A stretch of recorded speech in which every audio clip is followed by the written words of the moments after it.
Hello snowboarders of the internet, I'm your host TC, and today we'll be reviewing the Arbor Westmark Camber. The camber profile on the Westmark is just that, camber. It is in the name.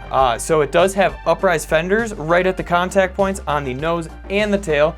So what that's going to do is instead of having rocker on the tip of tail, it's going to actually make it a little bit more catch-free, a little bit easier to turn over, and it's going to give it a little bit more float and powder. But you're still going to have all that camber underneath your foot all the way to the contact points just to keep that nice stability and pop that you're looking for. This board comes in 150, 153, 156, and 158 wide. I rode the Westmark at Copper Mountain where it was a nice sunny day, there was fresh packed powder, and a few icy spots in the shade that really never softened up throughout the day. I used my Jones Mercury bindings and my Ride Fuse boots.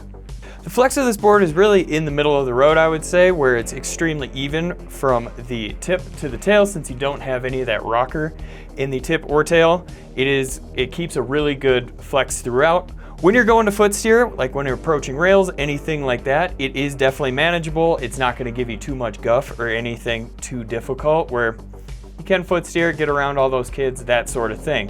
When it comes to stability, the board is fairly damp. It does have that wood top sheet, so it does cut down on chatter fairly well, but you do feel some of those push piles, that sort of thing, where on the smaller push piles, it'll go right through them. On those bigger ones, you might get bounced around a little bit and feel those a little bit more.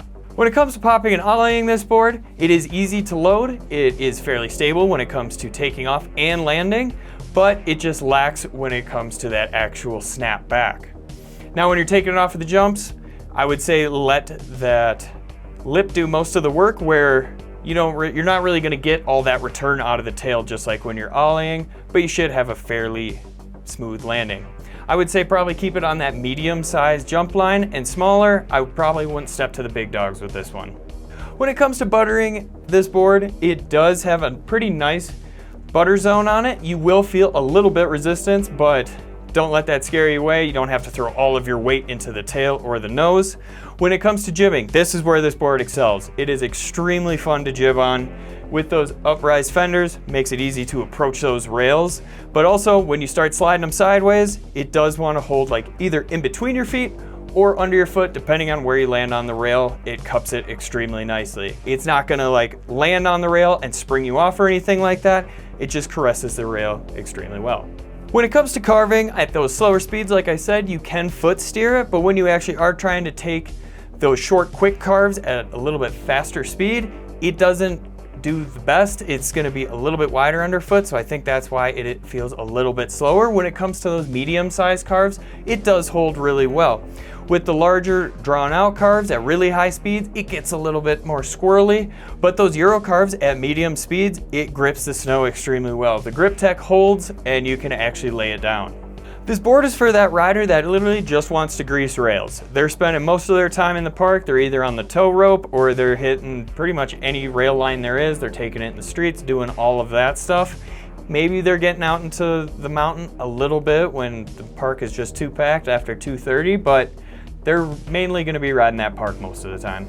I personally have mixed feelings about this board. It is really fun on rails and on those medium-sized Euro carves, but when it comes to ollieing it, it just felt like it was lacking. The total just overall ride experience for like pretty much all mountain riding wasn't the greatest, I would say, where it definitely excels in the park. Like it's not going to be my daily driver or anything like that, but if I needed a park board, I think I could make this one work.